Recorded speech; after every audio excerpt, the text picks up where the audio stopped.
And thank you everybody for spending your Thursday night with YLIJ.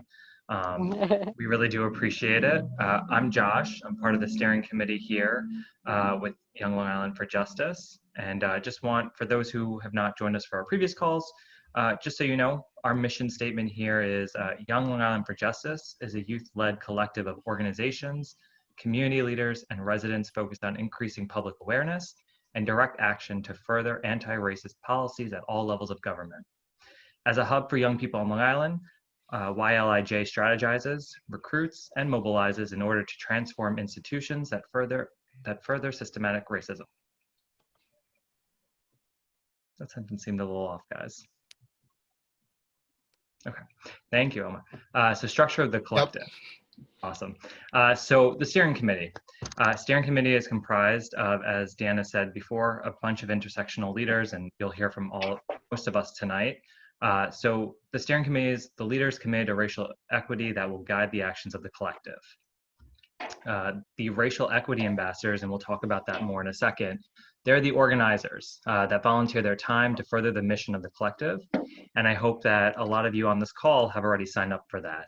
And if not, I'll be excited to tell you about what that entails next.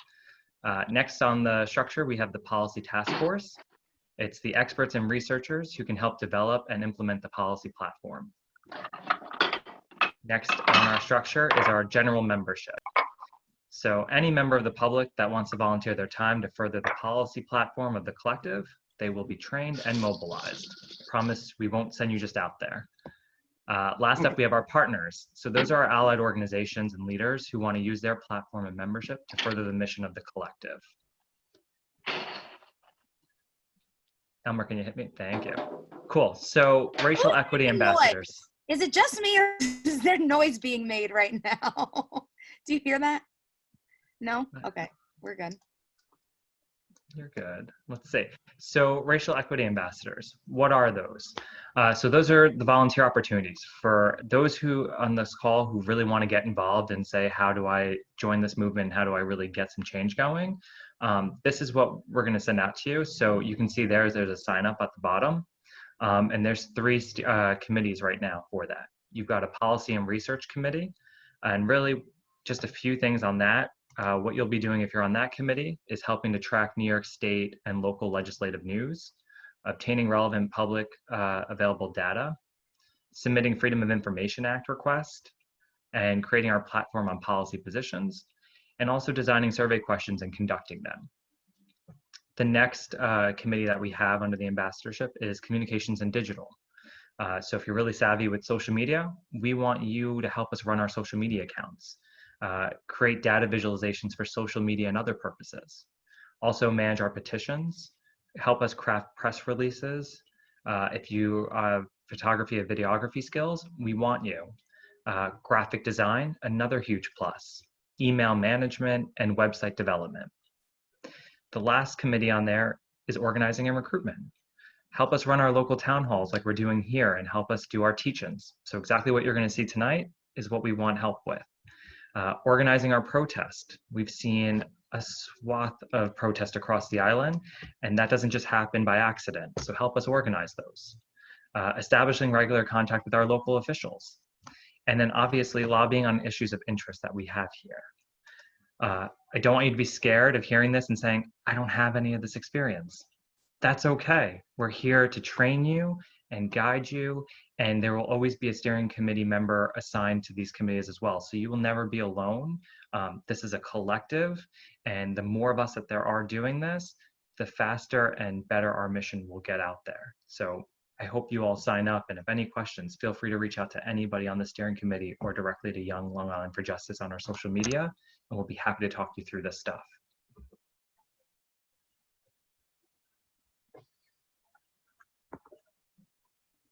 Jonathan, are you on the call? Sorry about that. That's okay. Thank you. No, sorry. So we also have an internship program. We are looking for people who are super engaged, super interested in like getting involved locally with politics. As we all know, November is the big general election. And we do have a lot of Democratic candidates, both at the state Senate, Assembly, congressional candidates who are looking for interns. And you can get some like really amazing on the ground experience with campaigns, learning how to do social media for campaigns, phone banking, text banking. It's just a really good way to push causes that you really believe in, meet other people your age, maybe learn about some local issues you may not be aware of. And so the link is right here. We'll also post it in the chat. But if you are interested, we have tons of campaigns, and there's really great if we can get young people like involved with these campaigns. And yeah, we would love it if you sign up. And we also have oh, sorry, Dion. No, go ahead, John. What were you saying? Yeah, I was gonna talk about the slide, but Oh, got it. Thank you so much, John. Yeah, so the internship program, like John said, we have 80 people signed up. We're going to train you. If we want to really make change on this island, we need to start to be aware about how to get in power, and that means win elections. So we really hope that more people sign up. It's going to be virtual and digital, and the application is going to be open until Sunday night. We have a whole orientation program next week, Monday, Tuesday, Wednesday, with guest speakers. So please spread the word. And we just dropped that in the chat. Okay, really quickly, we have a no cop money campaign. So a lot of the progress that has been stymied in the past few years, or pretty much forever, has been as a result of what the cop unions have been doing to advocate to not repeal 50A, to not ban chokeholds. I mean, just the list goes on and on and on in terms of what they've been lobbying for. And so the way that we can prevent them from having that power is by asking our elected officials, or pressuring our elected officials, to not take cop union money. Because a lot of times when we're told that issues are not popular, perhaps what they really mean is my silence has been bought and paid for. So we have to make sure that there's no conflicts of interest in terms of how they're legislating. So we created a letter, and also if someone we'll drop that in the chat as well. I'll drop it right now. We created a letter. Over 40 groups signed up across Long Island. So we at Young Long Island for Justice, we have over 1,000 members, and we're organizing our generation, but we work in coalition with dozens and dozens of other groups across Long Island. So we got over 40 groups to sign on to it. And specifically it was addressed to the 6 Democratic state senators. So in Long Island, we have 6 Democratic state senators that are in the majority up in Albany. So what we do to pressure those 6 makes a big difference statewide. So the actions that we take actually reverberate across New York State. We also have an individual petition that you can find there in our action toolkit. And I dropped the link in the chat. We created an action toolkit. We have email templates. We have phone scripts. So we ask tomorrow and going forward, if you could please email your state senator, or just these 6 state senators, or even if you don't have one of these 6, all of them, and ask them to not take cop money. We also be pivoting to a county level, because as we know, the county legislature is what negotiates the budgets for the police, the county police, and we'll move on to local municipalities. So that is that.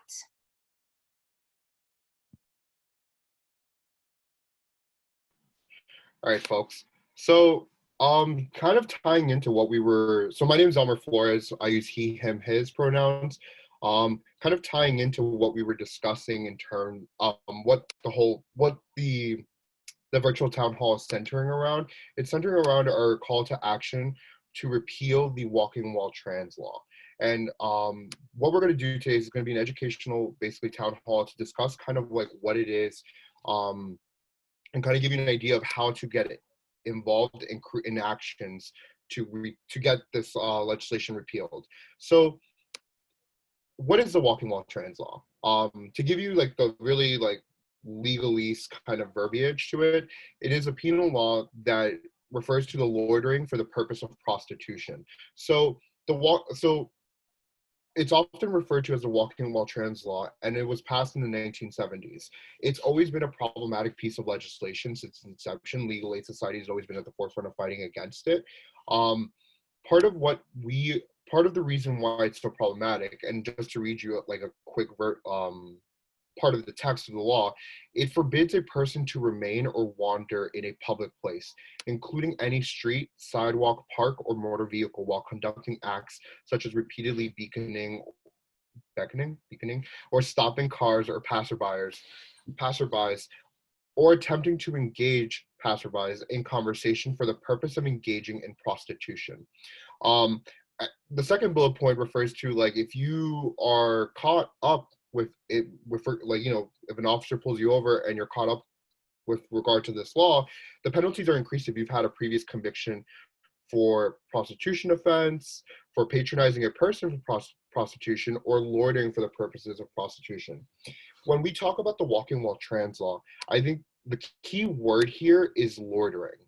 And loitering is what has often been used to dub, it's been used historically to arrest people for wearing a certain kind of clothes, for dressing a certain kind of way. Particularly, it's something that Decrim New York, the organization that's trying to decriminalize sex work in New York State, they've said that the law has historically been used to arrest people for wearing tight jeans, for wearing tight tank tops that may show cleavage, tight pants that show lower body curves, or any tight fitting clothing that kind of may come off as promiscuous in nature, but it's just an appearance, a judgment.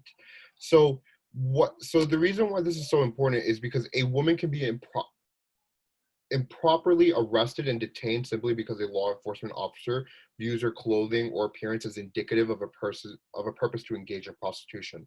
Similarly, a woman's mere appearance in a prostitution-prone location and proximity to cars or having a conversation with someone on the street can be the basis of a legal complaint, or like basically them getting arrested and interrogated by a cop on the sidewalk. This law has been dubbed by many media news outlets and organizations, advocacy organizations, as basically a stop and frisk 2.0. And if any of us have heard of stop and frisk, we've known that it's been used disproportionately to target our marginalized communities, specifically minorities in the Latinx, the Black and Brown community, and other minorities as well. So this is why the walking while trans law is so important. So problematic in its discriminatory nature.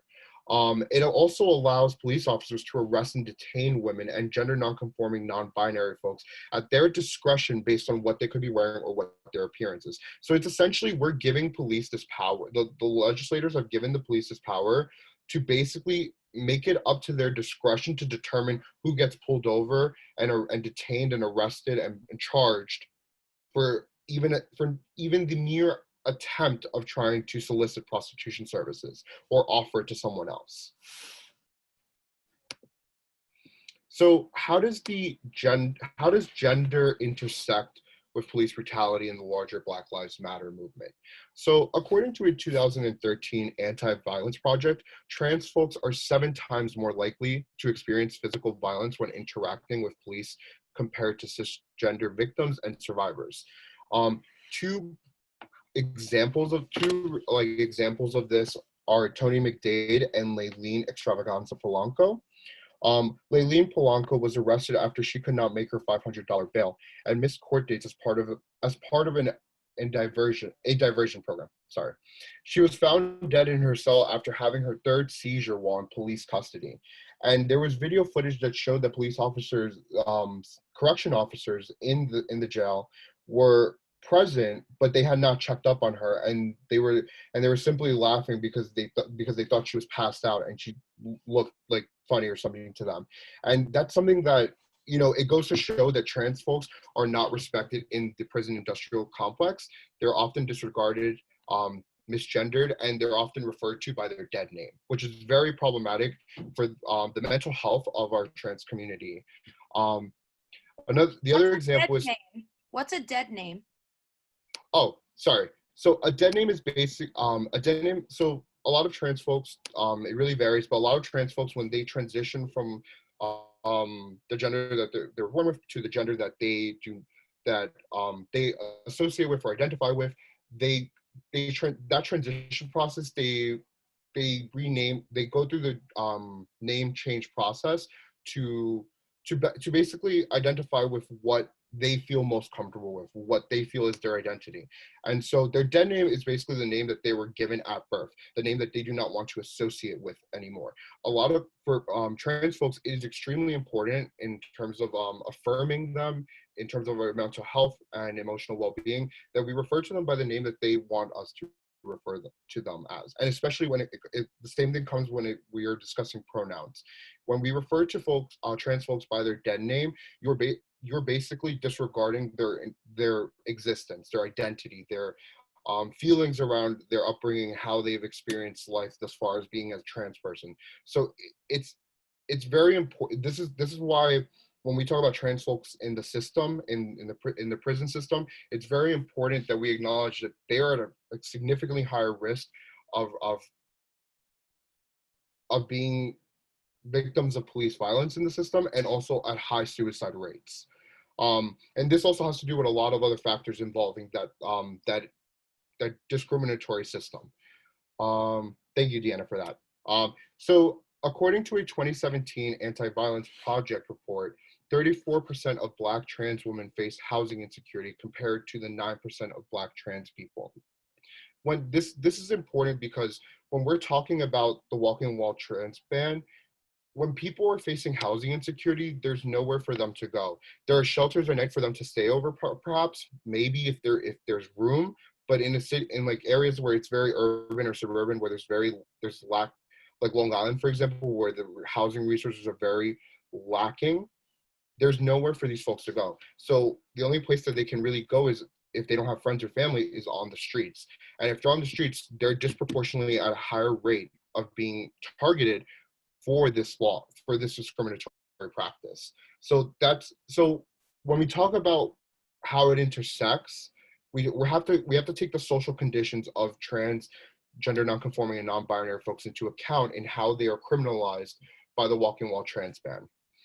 In 2019, an NYPD officer had testified at a deposition that his unit would drive down the street looking for women with Adam's apples to stop on the suspicion of solicitation. This is another point that makes it very problematic, where they're simply targeting people based on their appearance, which is unfounded. There's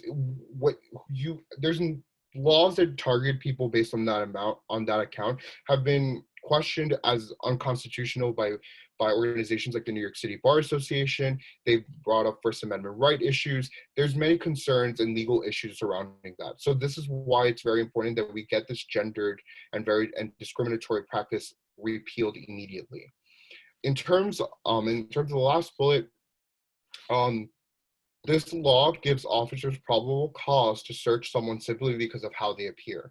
Probable cause is when officers are given probable cause, they have enough evidence. Basically, they have enough to search the person to find any additional crimes that they can be charged with, so they can bring them in and book them. And that is problematic because that is further criminalizing a community that is distrusting of law enforcement and marginalized as further much more than any other community in the grand scheme of things. And this is problematic for a lot of reasons as well. The presence of a condom in a purse is sufficient evidence to arrest a trans woman on prostitution charges. The New York City Bar Association actually puts up 4 areas of concerns as to why this law is extremely problematic. One of them is being enforcement practices disproportionately target and impact marginalized communities. This goes back to the social conditions in which trans folks are not given the same opportunities, resources, and equality or equity as cisgender folks or cisgender white folks. The health consequences of this are enormous. People fear carrying condoms because they can be used against them to prosecute them for prostitution charges. Imagine when we as a state are advocating for ending the HIV epidemic. We can't do that if we're criminalizing communities that have high rates of HIV infection from practicing safe sex and engaging in harm reduction approaches to protecting themselves. Look, and part of it has to do with the fact that some trans folks have a way harder chance of finding jobs because of gender name markers, which is like, going through the process of changing your name legally, because maybe they don't see themselves as passing, so therefore it puts them at risk in the workplace. And sometimes a few of these folks do resort to sex work to basically stay alive. And when we criminalize sex workers for trying to protect basically take control of their sexual health and protect themselves, we are putting at risk all the work we've done to end the epidemic. And we cannot allow law enforcement system or criminal justice system to prosecute folks because they're trying to protect their health and well-being. And then the last 2 points in terms of what the New York City Bar Association considers as areas of concern for why this law is problematic is it does not help in reducing human trafficking. It actually harms people that may be at high risk for human trafficking, and it creates this dissociation from the law enforcement agencies to the trans or Black and Latinx communities, because there is a distrust, there is a disconnect. They do not see them as people that they can go to for help when they're in a crisis. And because of that, these folks are at the highest risk for being human trafficked. And when we were talking about human trafficking, Long Island has one of the highest human trafficking rates in the country. So when we talk about these kind of things, we need to make sure that when we pass good legislation, it needs to address all the other areas of concerns that need to be focused on. And lastly, and I think something that I'm really passionate about myself, is that this does not protect undocumented immigrant communities. This actually puts them at higher risk because they're criminalized for engaging in sex work or just for simply being trans and Black or trans and Latinx. They are put at a higher risk of being detained, arrested, and charged, which then their name and information gets put into an ICE database, which can lead to an immediate deportation. So these are the problematic reasons as to how the movement, how gender can intersect with police brutality and the larger Black Lives Matter movement. Not sure if there's any questions. Just gonna check the chat real quick. Okay. Okay, just making sure. Okay, awesome. So just, if anyone has any questions, please put it in the chat. I'll do my best to read it after every slide. In terms of arrest data stats, in 2018, there was a 120% increase in arrests under the statute, with literally 47% of all the arrests across New York State happening in Queens. According to data from the New York State Division of Criminal Justice Services, in 2018, 91% of the people arrested under the statute were Black and Latinx folks, and 80% of them identified as women. Now, with regard to the 80% identifying as women, a lot of these folks are also misgendered. So that number is not even the accurate number. It is actually underreported. So that's also concerning. It's almost like when we talk about sexual assault cases, how they're very underreported, and people used to argue that, like, oh no, there's no reason, that doesn't mean there's anything happening. No, there's something happening. It's just there's no trust in the law enforcement agencies to actually enforce good policies that will protect our marginalized communities. And then further compounding the problem of discriminatory and arbitrary arrests, more than 60% of trans New Yorkers recently surveyed have previously been subjected to police harassment and misconduct, including incidences of sexual assault that discouraged them from seeking assistance from law enforcement altogether. And again, that goes back to the fact that when there's no trust in our law enforcement agencies, they serve no purpose to protect us. They serve no purpose at all, because without trust, how can we rely on them to help us in a time of crisis? So this is something to keep in mind, is, when we advocate for these communities, and we, for example, when we come together for like rallies, we need to stand up for trans, gender nonconforming and non-binary folks, because they are highest risks for being caught up in police violence with law enforcement. Sorry if that phrased well. So arrest data arrest data from Suffolk County shows that 4% of the arrests come from the enforcement of the walking while trans law. And the reason why I point this out is because, you know, it goes back to the concern that trans folks are not affirmed in a prison industrial complex. In the criminal justice system, if they have not legally changed their name, even if they have, sometimes they're referred to by their dead name, sometimes they're misgendered, but with their pronouns, oftentimes on purpose, by cops that are very ignorant and don't care to respect how these folks identify themselves. And a lot of them are thrown in solitary confinement at higher rates. A good example of, well, not good, but a terrible example of how this has resulted in the death of a trans person is Layleen Polanco. She was placed in solitary confinement after she allegedly assaulted an officer, and that's where she ended up dead. And then we can't help or protect these communities because they're put at risk. And a lot of the times when they're put in solitary confinement as well, it's because they don't fit in to the gender of the prison that they're assigned to. They're put in the prison that they do not identify with, and therefore that puts them at higher risk of being targeted by the people around them. So at all steps of the way in the criminal justice system and in the prison industrial complex, trans folks are not safe. They are at high danger because of the risks of police violence, the risk of jail violence, of things that could happen to them because they are not affirmed and respected in those circles. Yes. And just to add to the last thing, a lot of this has to do with the fact that socioeconomic issues continue to plague these communities. The lack of equity and opportunity available, the lack of social support services individualized their specific community, homelessness, illness, mental health issues, lack of gender markers, and like access to legal resources to change their name or have the documentation that they need. And all these issues tie into why there is a discussion today about defunding the police. They tie into the fact that we need to stop bloating up police budgets and putting our money towards social services that will help these marginalized communities. So yeah. The next slide is, what is the solution to the walking while trans ban?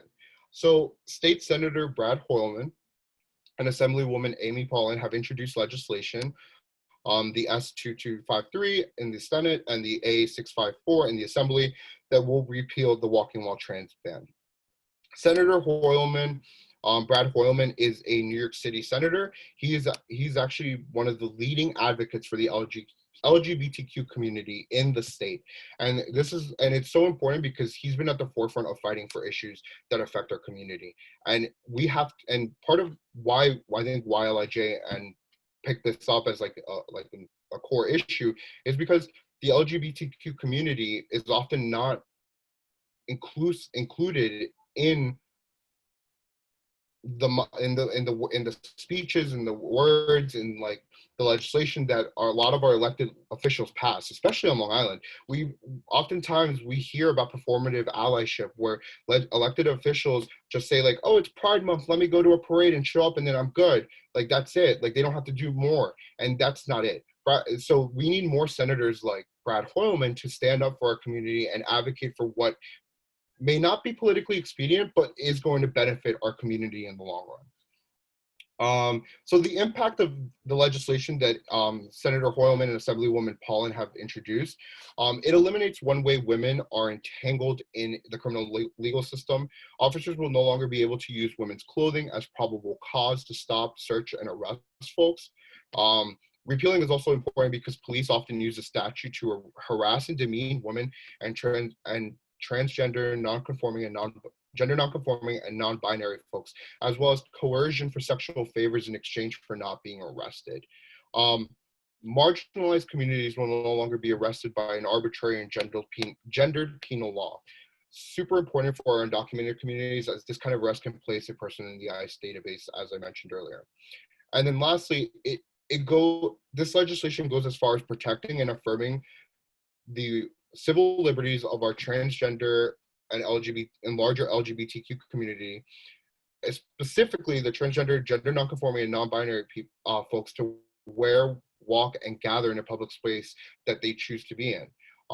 This should not be just kind of a discussion, if you will. Like, these folks should have the right to peacefully gather or walk around or express themselves however they choose so freely. That's literally one of the tenets of being someone from the LGBTQ community. We are beings of self-expression, of like passionate self-expression. And when we basically encase folks and we criminalize folks' ability to self-express themselves, we're putting them at risk. We're putting their mental health at risk. We're putting their lives at risk. And that's why we need to put an end to the walking while trans ban. So lastly, or last two things, the next steps is our state leadership has already Governor Cuomo and Lieutenant Governor Hochul are calling for the repeal of the walking while trans ban. They called it, Lieutenant Governor called it this past month, and then Governor Cuomo announced his support for it earlier in the year in February. The bill has picked up 34 co-sponsors in the state Senate. So all we need to pass this legislation is 32 co-sponsors. So the fact that we have 34 is amazing.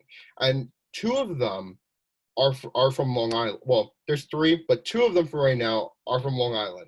State Senators Jim Gorin and John Brooks this week announced that they were going to co-sponsor the legislation. And that's literally, and the timing is literally perfect because we announced our rally and our virtual town hall surrounding this issue, and we put it out on the social media, and we put it out for everyone to know.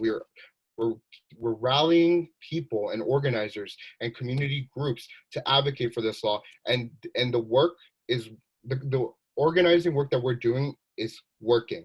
It is our collective efforts have pushed two Long Island state senators to support this bill.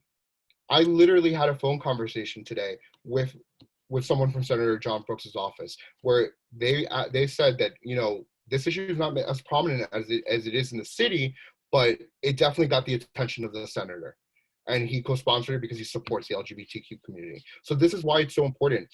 Even when we don't think it applies to our communities directly, even if we don't think it's like the biggest issue that's affecting our communities, it's important that we support legislation that may affect anyone across the state, because we can advocate our own leaders to help the larger cause.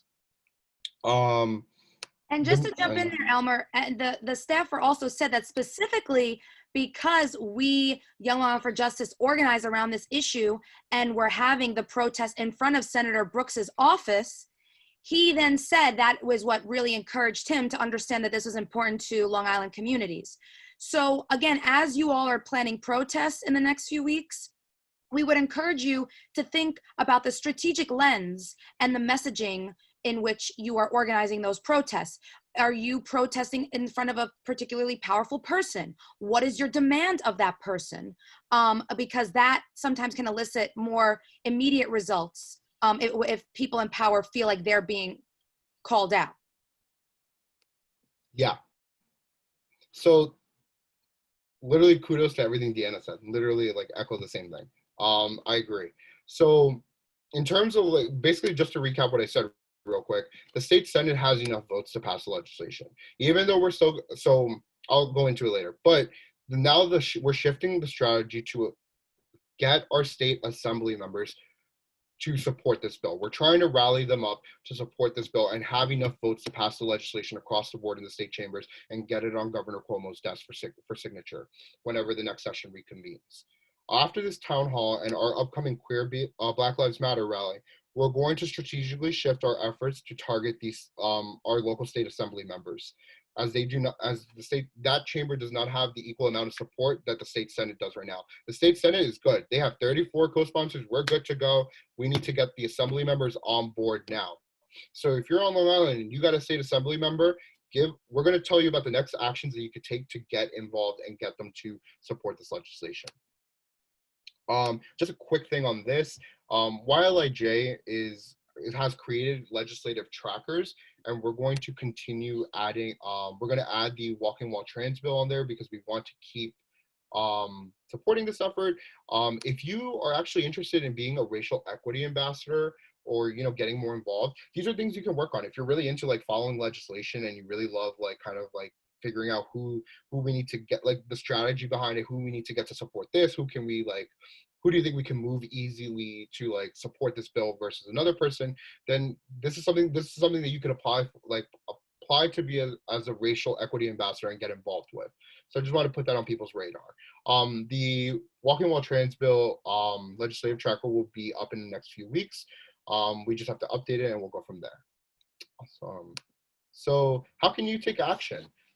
So if you're a part of an activist, grassroots, or progressive group, or a nonprofit organization on Long Island that could support this effort, you could sign on to our advocacy letter. We are going to be sending an advocacy letter to our Long Island Democratic State Senate and Assembly delegation. So it's basically all the Democratic State Assembly members and senators asking them, well, no, not asking. We're not asking. We're demanding that they support this legislative issue. We're demanding that they repeal the Walking While Trans ban, and we listed multiple reasons as to why this is so important to the LGBTQ community and all of our marginalized communities on Long Island and the greater New York. Action 2 is, if you're also part of organizations, to co-sponsor our Queer Black Lives Matter rally on Saturday. We cannot do this by ourselves, right? I could talk to like one person here and that's just us two. But when we are however many people are on this call right now, when we have like 33 people on a call, when those numbers, we can prove to folks that we can collectivize and organize, and there is support for this issue on Long Island and greater New York. What can you do individually? So you can call or email your state senator or assembly member asking them to support and vote to pass this bill. You can still call your state senator. I wouldn't say don't not do it. It's always good to speak to your state senator. It's always good to have that dialogue with your representatives. But definitely more importantly, give your local state assembly member a call, because that's where we want to rally up the support for whenever this the legislature will reconvene for session. It's very important that we do that sooner rather than later, because we don't know when they're expected to reconvene. And whenever they do reconvene, we want this to be at the forefront of their minds. We want this to be the thing that they're like, oh my God, I need to go vote on this, or else I'm worried. I'm at risk. My constituents are going to overturn me. And just to jump in here really quickly, Elmer, so just a little background. The New York State legislative session is in session usually from January to June. That means that they go up to Albany in the chambers to vote on laws only from January to June. However, COVID totally messed that up. So they will be coming in, we heard, in the middle of July for a special legislative session. So as Elmer said, it's important that we work now to build up pressure and demonstrate popular opinion on this, such that when they go for that special legislative session up to Albany, our state capital, to pass laws, they make this a priority. And I know we have Resistbot, which will help you email easier. Yes. So actually, I think I'm pretty much done. So I think I'm going to go. Oh, and this is the rally. Oh my God. So this is the rally. I'm one of the organizers with Young Long Island for Justice, and I'm with New York 2nd District Democrats. We're organizing this Queer Black Lives Matter rally in front of Senator John Brooks' office. The call to action is no more to tackle Senator John Brooks to demand the legislation, as he already co-sponsors it and it plans to and committed to vote for it when the time to vote for it comes. However, we are going to call to actions to demand that our state assembly members and the remaining LI6 commit to repealing the Walking While Trans law.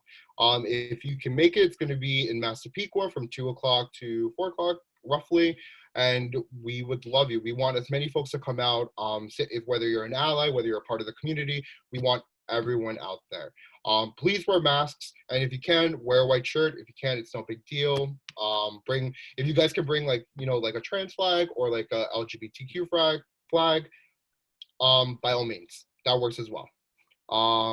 Awesome sauce. Okay, so I'm gonna introduce Tiffany and Justine. They're from the Voter Collective. They're going to be speaking on what Resistbot is, how it works, and how you can use it to take action. So without further ado. Thank you so much, Elmer. This was so informative, and we're really happy to be involved in this.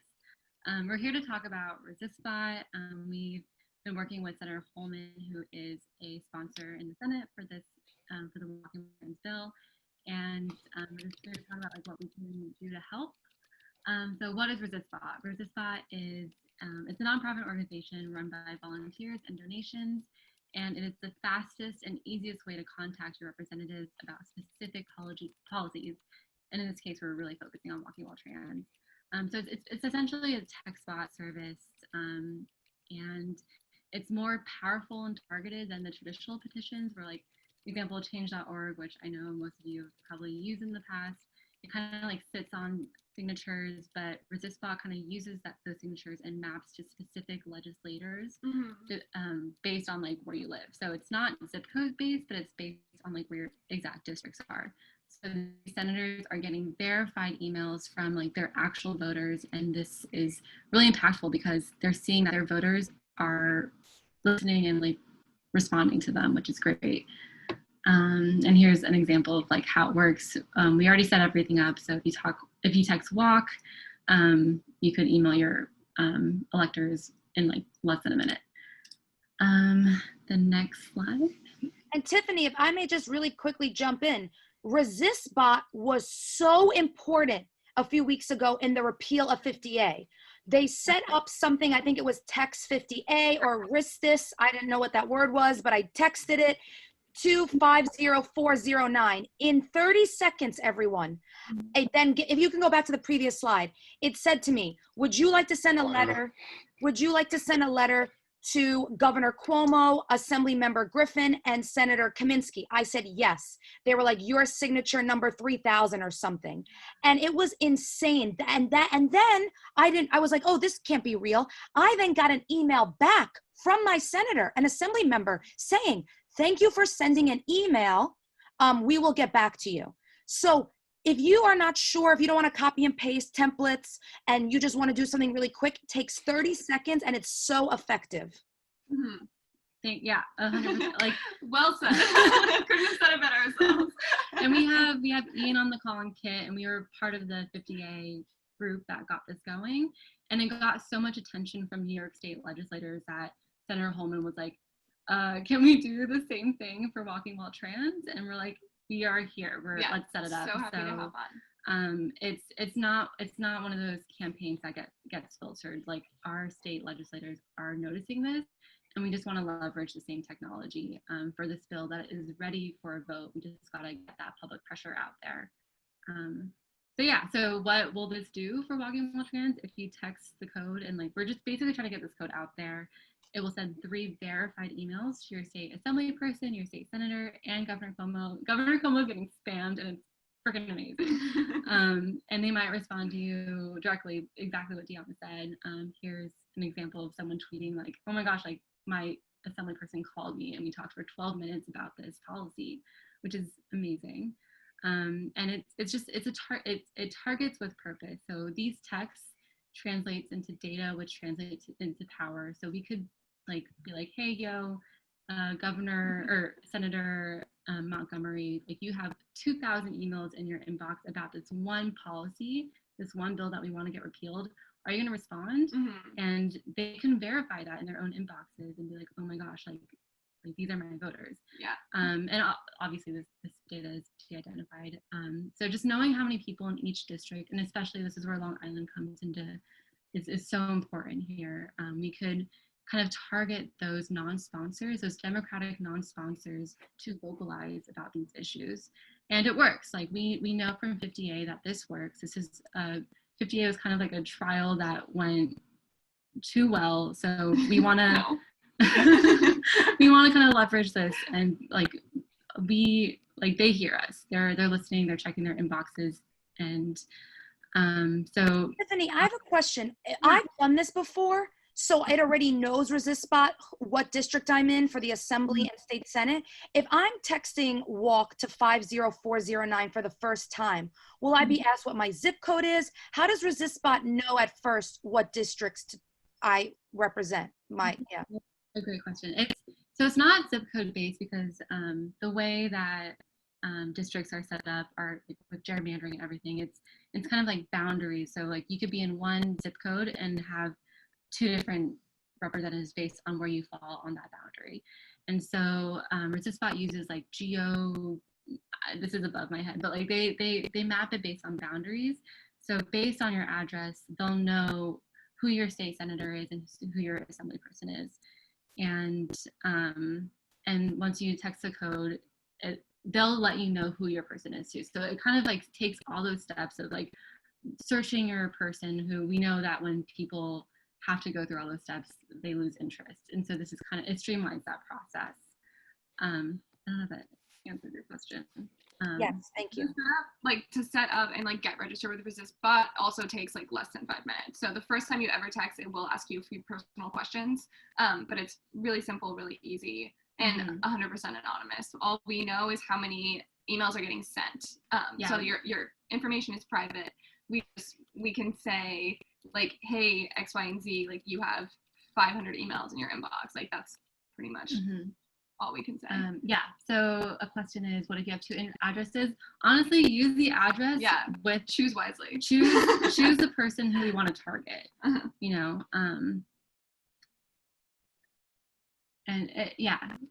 So I mean, I kind of use the Resistbot, and I had like my family from California use my address, but that just meant more emails from me, essentially, if that makes sense. And these are your representatives. They have your information. They can cross-verify to see who are the voters and who aren't. Yes. And just to jump in, sorry, Deanna, I literally did it while you two were talking, and it took less than a minute for it to happen. So everybody on the call, if you just do this right now, all of a sudden you're an activist and you're involved in the community. That's what it's about. So thank you, the two of you, for sharing. Yeah. And I think what's great about this is that the senators and assembly people know about how this works with 50A, and so if we could kind of use that familiarity with Walking While Trans, which is a little bit more, you know, like intersectional than 50A, we could hopefully get that same power to pressure these electors to represent us. You know? And I think it gave, like, especially with like Senator Holman, like it gave him a lot of like credibility on speaking on the issue. Like he could really come in and say, like, I have a record amount of emails in my inbox. Like I have all of the reason to like passionately advocate for this bill. So obviously like Holman is like an awesome guy who probably would have done it regardless of emails. But if you have someone, if one of your elected officials is like a little more quiet on this issue, like this really gives them the ammo to speak out and like gives them the confidence to take a stand because they have, you know, their voters are, and especially in Long Island, where we know the Long Island 6 is, you know, that they might vote yes on this bill, but they might not like publicly announce that they're voting on it until the vote. And so it's these people that we want to really pressure harder in this time that we have before the special section. If you have texted walk to 50409, please say that in the chat. We'd love to know if people have done it. And definitely Eric, screenshot this. We're also gonna put it on our Instagram. The other thing is, I'm gonna ramble a little bit so everyone can text walk to 50409. The other good thing about Resistbot is it then asks you if you want to share your letter on Twitter, or I think is it just Twitter or also Instagram? I think just Twitter. Right. So I tweeted and it said, "Dear my assembly member, please, I really support the repeal of the Walking While Trans ban, yada yada." And that's another way to get the word out. And the other thing is this, guys, we've been in meetings with chiefs of staff, legislative directors, district director. In fact, Jean on the call today. We were just on the call with her assembly member. if state legislators get more than like 10 emails, they pay attention, because that is how disengaged the electorate is, unfortunately, that they usually don't get emails at all on legislation. So all of a sudden, if they get a few dozens, let alone thousands, as with 50A emails, they pay attention, and it gives them political cover and the motivation to go and not just vote for it, but hopefully sign as a co-sponsor. Because as Tiffany and Justine said, there's safety in numbers. So when people start to see the co-sponsorship tick up, right, then they start to make that a priority. The chamber leaders. Andrea Stewart Cousins in the state Senate is the majority leader. She's like the not really, because she's better, but yeah, she's the Senate majority leader of New York. And then the Speaker of the New York State Assembly, Carl Hastie, they will then make that a priority. So if you've texted WALK to 50409, please put done in the chat. Thank you. And spread it with your friends. Like, Yeah. create your own content, do whatever you need. Like, it's like, we just want to get this bot out there because you know it works. Yeah, also for context, I think as of now the bot's been used. There's over 700 people who've used the bot so far, which equals 21,000 emails sent to specific legislators in New York, and we can break that down whenever we need. So data is power, folk.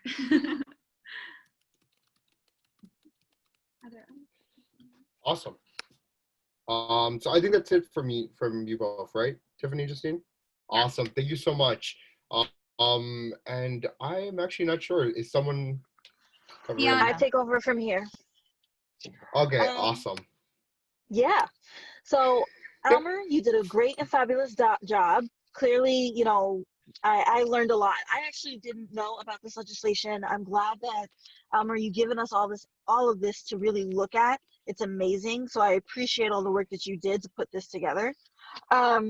So thank you, beautiful participants, all of you, for joining us this evening for our town hall. I had my face up before. I needed to come outside and just get some fresh air, but then the bug started, and now golden hour is over, so it's dark. So you get to see my professional photo. Yay!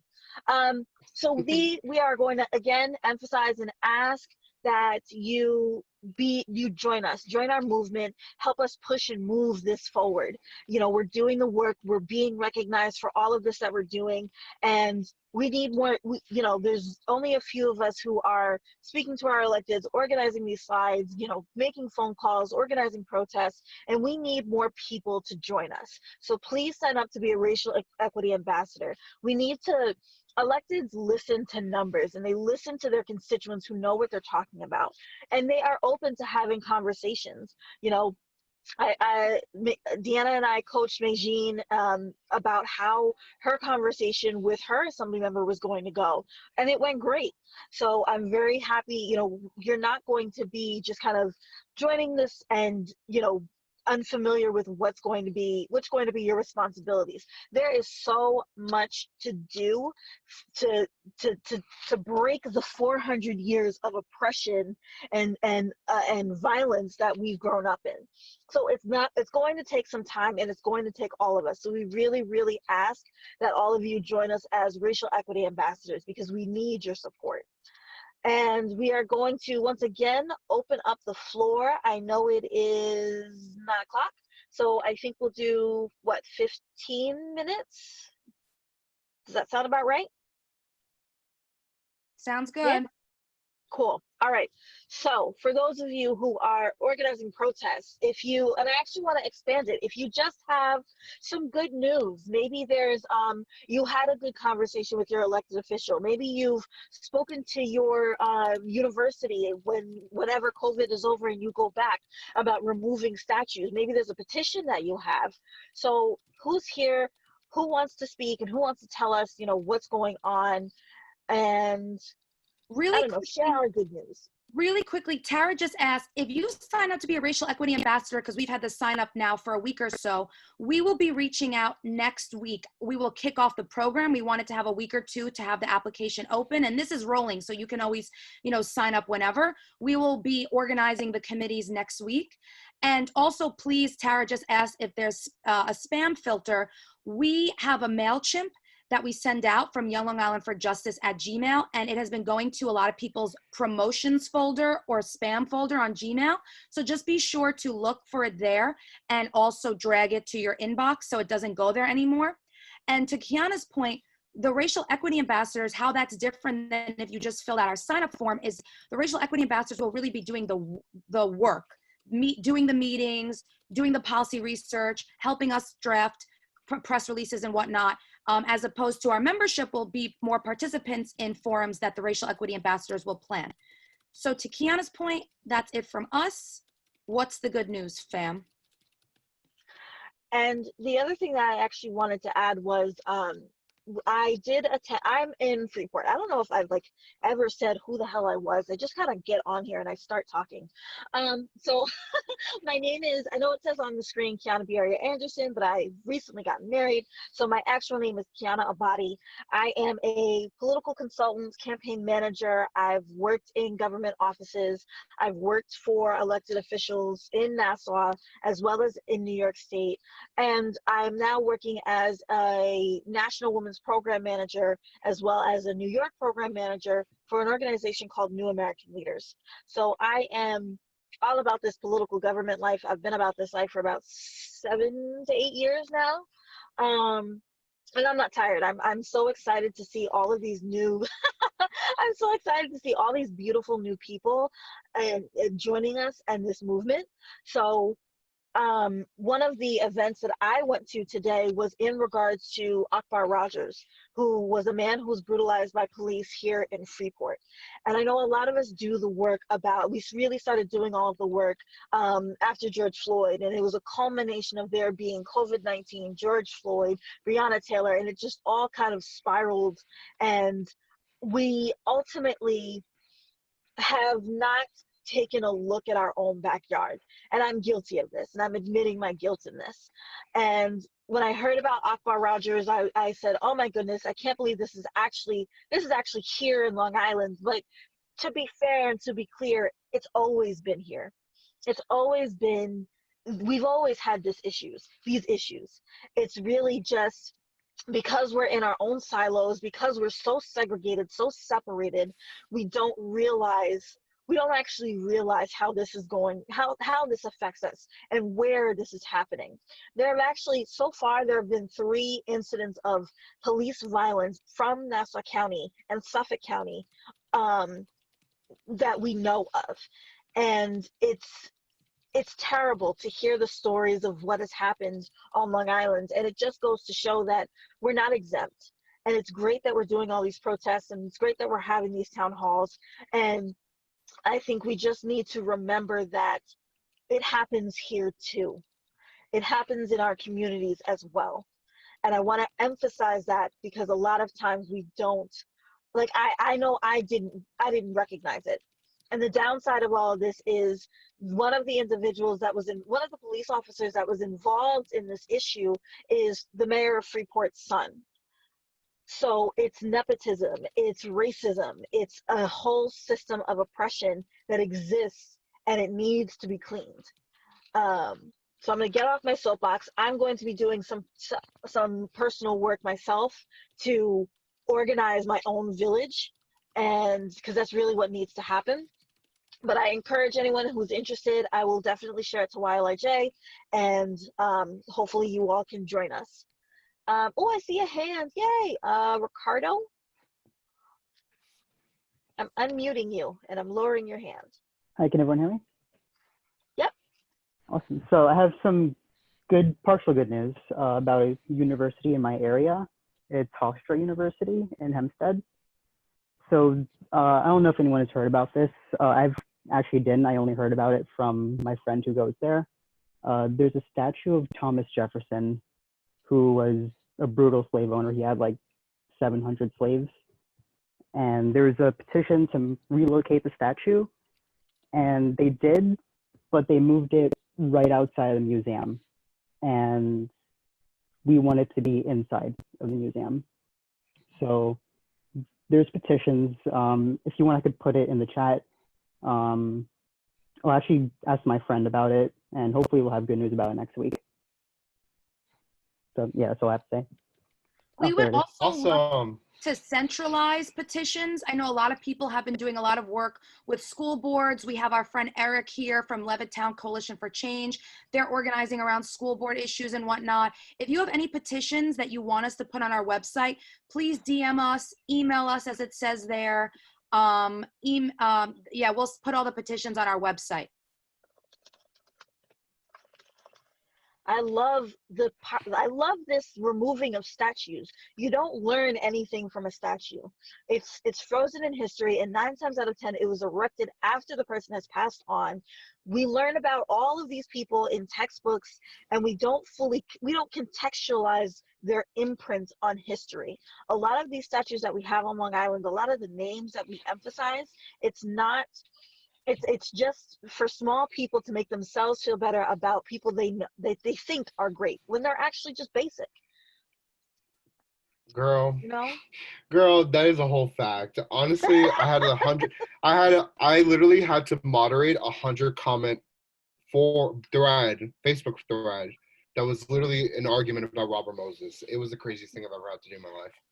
The man was a racist elitist. He fucked up the entire island. Like, there's a reason why we have death curve highways. It's because he didn't want anybody to go to his precious beaches and parks. Fuck that guy. Facts. Does anyone else want to speak up about what they're doing right now? Any kind of organizing work or anything that you're doing in general, to be honest? Or any like things that you're passionate about, anything you want to see get done? It's basically a free-for-all. Hey, my name's Eric. Deanna mentioned me before, but I guess I'll just chime in because she mentioned our group. So yeah, we hosted a big protest on Saturday in South Levittown, which I don't know if you guys, I'm sure you saw the videos from when Deanna was there and everything. The amount of backlash we got from the community was really bad. There was like a live stream of behind the protest the entire time from a group that's local called the Levittown Angels that's supposed to be like helping one another, and they were just bashing the entirety of the protest the whole time. And it was like a 3,000 member group, and there was like outright violence. People left nails in the parking lot to pop tires of protesters. People were blowing smoke in people's faces as we walked by. It was like brutal. But because of that, it was like very eye-opening to a lot of the fringe members of the community that were like, I understand what you're saying, but I disagree with the movement or like how it's being handled. Because when we showed stuff like that and how all the protesters were just being very, very calm, very just ignore it, but film it, they were like, wow, how did you guys handle that? Because I would not have been able to stay silent. And Deanna and Marv were a huge help that day. They helped with a lot of saying great things, their organization skills. They led a lot of chants. It was awesome. And because of that, we're doing really well with speaking with the Levittown Board of Education. We're meeting with them on Monday about more inclusivity, diversity, and reform to the policies there and the curriculum to make it so that it's more racially equal in what we learn. And just in general, because there's been a lot of hate crimes among students at a lot of the Levittown schools, but they don't really handle it correctly in terms of rehabilitation or punishment. So that's something that we're trying to address with them as well. So if anyone is trying to work with local school districts, reach out to us, because at this point we're getting a lot of familiarity with it. So we're more than happy to help. Thank you so much for that, Eric. I want to say I'm sorry that the protest had that reaction and that response, but you know what? It is a much needed eye opener. Like I said before, we don't realize we are so segregated and we're all in our different silos, and we don't pay attention to the problems that we have in our community. And this is how we fix it, by finding where those people are and making them uncomfortable and making them come to terms with their own anti-Blackness, bias, racism, all of it. We're fixing all of it. Everybody's coming to church. Yeah, and when we go through their neighborhoods, they have to listen because they can't blot it out. Exactly. Damn fucking right. And that's something that we hope the racial equity ambassadors focus on. Like, we think we're going to have a like school board level, school district level working group. So, we hope, Eric is gaining expertise. We have friends out in Smithtown. We have friends in Locust Valley, friends in Long Beach, Rockville Center that are all organizing to have more inclusive intersectional histories taught in curricula, hire more Black teachers, the list goes on. So if you're interested in any of that, please sign up to be a racial equity ambassador. And thank you so much, Eric, for your work. Hello? Hi. Hi, we can hear you. Oh, cool. So hello. My name is Bianca. I know it says it on the screen, but hi. I was mentioning in the chat that one of the things that I wanted to see what we could do for the gentleman that was found hanged in Huntington. I wanted to see if I can.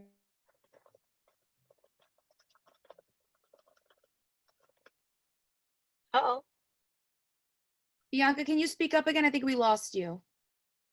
Last thing we heard I think she wrote it in the chat. Hold on, let me see if I can, because she mentioned that she wanted to organize a meeting with There the you Suffolk are. County Executive. Oh, There you- hi. Bianca? Okay, maybe we'll come back to Bianca. I think what Bianca. Wait. Yeah. Because she's texting, she's in the chat.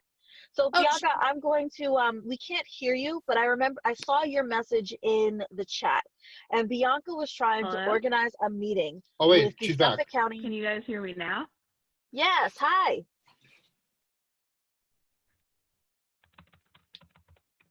We lost you. All right, here's what it is, y'all. So Bianca wanted to organize a meeting with Suffolk County Executive Steve Malone in regards to the individual that had been hanged in Huntington.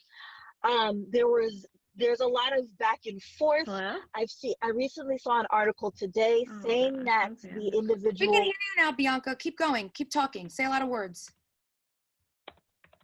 Are you sure that you can hear her, not me? No, I heard her because she was like, "Oh God," she couldn't hear, but we could hear. All right, sorry. Well, Bianca, in the chat, let me know if I'm incorrect. But from what I understand is that the family received a note from the individual that hanged themselves. I want to make sure that we respect what the family is saying, as well as address the reality and the severity of this particular passing.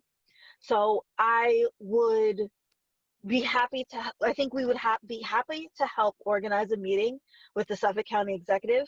But Bianca, maybe we can make sure to coordinate with relatives of the family and check in on them and make sure that how they're feeling. And I absolutely agree, we can redirect the conversation to talk about mental health. And I think that's not only much needed, but a very important conversation to have, especially at this time.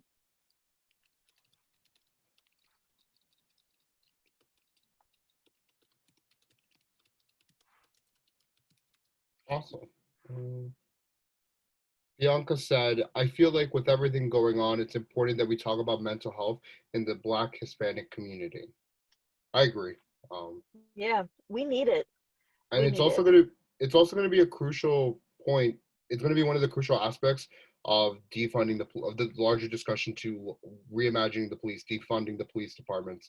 Like, where are we reallocating these resources from? Are we reallocating them to mental health resources, emergency crisis response units?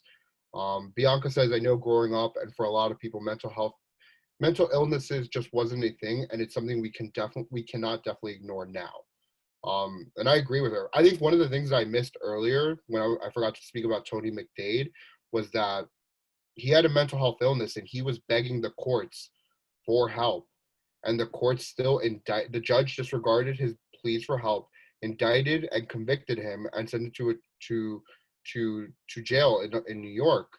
And then, constantly being in and out of the system, the recidivism rate is terrible, but constantly being in and out of the system it creates like it's like a cycle, and you know, you're bound to get caught up but in another crime. And because he had anger issues, he ended up getting caught up in a beating by some folks and trying to get retribution. And then the cops, there was a whole showdown, and like, you know, neighbors are kind of discrediting what cops are saying, where he was threatening with a gun, but that wasn't the reality. So it goes into a larger discussion. I think, Bianca, all the focus of mental health, we would love to have the discussion and tie it back in to how we can reframe this person's passing as a way to kind of increase mental health resources as part of defunding the police or reinvesting in our communities.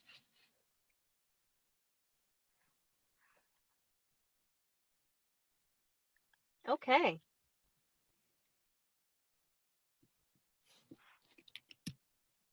Oh, she's not done. I want to do something and set up something so that Black and Hispanic people have a place to go, but I want actual Black and Hispanic therapists. I hope it makes sense. So absolutely, that does make sense. That could be, if you sign up to be a racial equity ambassador, maybe we can have a meeting with our elected officials. I know in Nassau County, there are quite a few, actually in Nassau and Suffolk County, there are social workers who are elected officials. In Nassau, you have legislator Deborah Muley, who's a social worker, and in Suffolk County, you have Kara Hahn. So I think they would be very open to this type of conversation and what system can be set up within governments to increase not only access to mental health resources, but increase diversity to provide those resources. Because it's very hard to find, even looking myself, it's very hard to find a Black or Hispanic or just general POC therapist. Granted, I'm perfectly fine with talking to a white therapist because, you know, I'm stressed and it's your ancestors' fault, but maybe not, you know, whatever. But absolutely, that maybe, so Bianca, I think that would be a great conversation that we could have.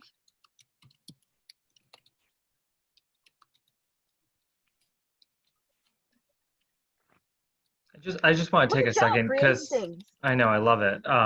Because I see we're a little bit over, but I just want to say thank you to everybody who signed on this call. You know, we talk about it a lot, but really this is the movement. The movement is all of you on this call right now. It's not those of us who created this PowerPoint. We wouldn't have this PowerPoint if it wasn't for all of you saying enough is enough to the bullshit that we're seeing out in the streets. You know, seeing our Black and brown brothers and sisters being murdered, not getting the mental health that they need, seeing the queer community get destroyed, seeing our immigrant community get destroyed. And although this whole movement is really a catalyst from the George Floyd murder that we saw, you're seeing a bigger movement here. And it's one thing I talk about, especially with the steering committee, is every progressive movement has stemmed from Black people who have been oppressed for so long, finally fighting back and saying enough is enough. But it's not just the Black folks. It's also young people. Young people have led every progressive movement in this country that have helped to find civil rights for all communities. And what you're all doing right now is so inspirational. And it's one thing I love about Gen Z and the younger millennials, where we're saying no more. And we're organizing and we're fighting back. And you see it every day on Long Island, and especially a lot of our white pocket towns, where you see collections of folks saying no more. And it's not just happening in New York. This is happening all over the country. So when you feel like, man, we are not getting anything done, I'm a little bit tired, I don't know if what I'm doing is working, it is working. We have done so much in such a little amount of time. And yes, there's so much more to do, but we're doing it. And I just encourage you all to keep fighting the fight, keep showing up when you can, volunteering when you can, speaking up against bullshit when you see bullshit, and calling out racists and fascists and all those assholes out there for who they are. Because at the end of the day, together we will, and I know we can do this. It's not just New York that we're changing, we are changing this whole country. And it's your generation that is going to carry us to a future that is so inclusive and equitable and just, that 20 years from now, when you have kids and they're reading the textbooks, they're going to look at you and say, thank you so much for fighting for this country. So thank you so much on behalf of YLIJ for being on this call and really fighting for us, guys. We really appreciate it. And the last thing that I would like to add to all of Josh's beautiful, beautiful words, who, look at you, like, okay, so Josh, you and I can both close now. All right. Baby, I got you. I've got a little bit of a preacher in me. You know, I hear it. Okay. Okay. This is great. I love having a partner. We're going to take y'all together. We're all going to church and we're all going to bring the world with us and we're going to fix it. But the most important thing that I wanted to add was I was reading Newsday because I'm an elder millennial. And what I was reading on Newsday was that the statistics of how Long Island is changing and the fact that the younger generation, the census had specified that Long Island is becoming more diverse. It is becoming more Black, more Hispanic, more Asian. We are the island is not going to look the way it does now in a few years. And we're all shagging each other, so it's only going to get more diverse. Jesus, Deanna. Oh, what the hell? Anyways, we're going off script, folks. We're going off script.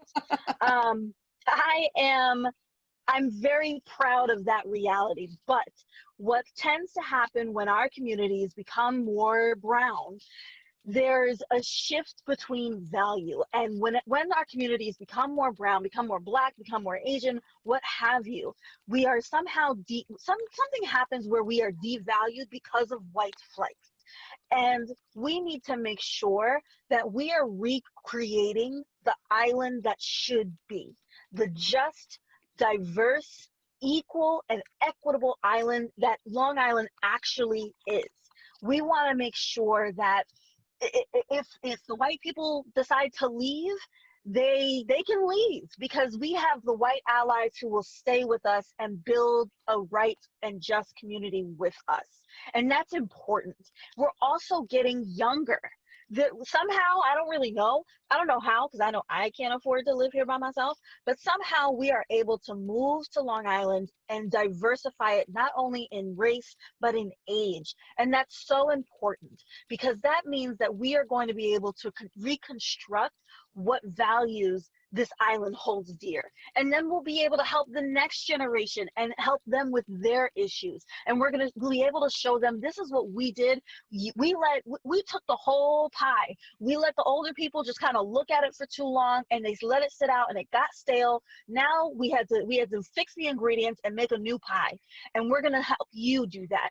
This is how we create this is how we become a more just society. This is what we're leading up to. And it's such a beautiful thing to see. And I really hope that you all feel so empowered and so welcomed, not only in this space, but in any space that you walk into, because you're beautiful people, you're beautiful individuals, you're activists, and it's so worthwhile for you all to be here. So I'm gonna get off my soapbox because we are over time. Stay on the soapbox. Never get off it. Never get off the soapbox. Now the soapbox gets tired. No one wants to hear me preach all day. Josh can take over. How do we unmute the beautiful people? I think you have to go to. So did I unmute everyone? So basically everyone, thank you so much. Please, like Elmer just said, if you want to speak at our queer Black Lives Matter rally on Saturday, please DM us or email us. Is there anything else? I think I'm good. Just make sure you come Saturday if you can. Wear mask. 2 to 4. Mask equal. Thank you so much, everyone. You can unmute yourself and give yourself a big cheer if you want. Thank you, team.